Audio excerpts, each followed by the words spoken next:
ச்சே இதை பண்ணாதீங்க அப்படின்னா கேட்குறீங்களா?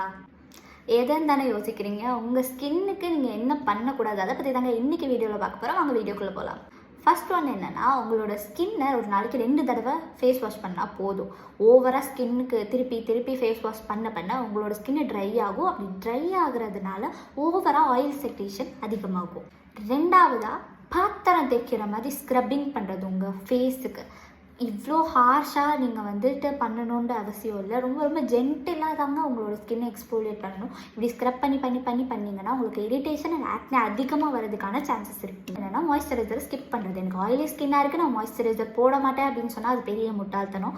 அப்படியே நீங்கள் போடாமல் இருந்தீங்கன்னா உங்களுக்கு இன்னும் தான் ஆயில் செக்ரேஷன் அதிகமாக இருக்கும், கண்ட்ரோல் ஆகாது. இந்த ஸ்டெப்பு முக்கியமாக கேர்ள்ஸுக்கு தாங்க.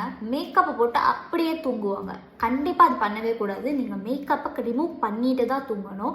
ஒய்? பிகாஸ் உங்களோட போர்ஸ் எல்லாம் வந்து பிளாக் ஆகி உங்களுக்கு நிறைய பிம்பிள் ஆக்னே வரதுக்கான சான்சஸ் இருக்குது. அண்ட் ஆல்சோ முக்கியமாக பெட்டுக்கு போகிறதுக்கு முன்னாடி டபுள் கிளென்ஸ் பண்ணிவிட்டு போங்க. அடுத்ததான், வீட்டில் தானே இருக்கேன், எனக்கு எதுக்கு சன்ஸ்க்ரீன்?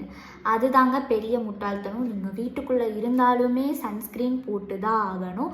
ஏன்னா யூவி ரேஸ் வந்துட்டு உங்களோட ஸ்கின்னை வந்துட்டு டேமேஜ் பண்ணுறதுக்கான சான்சஸ் இருக்குது. ஸோ நீங்கள் இன்டோரில் இருந்தாலும் சரி, அவுட்டோரில் இருந்தாலும் சன்ஸ்க்ரீன் போட்டுட்டு போங்க. இந்த வீடியோ பிடிச்சிருந்தா மறக்காம லைக் பண்ணுங்கள், கமெண்ட் பண்ணுங்கள், ஷேர் பண்ணுங்கள். அப்படியே பாஷா ஆஃபீஷியலை சப்ஸ்கிரைப் பண்ணிக்கோங்க.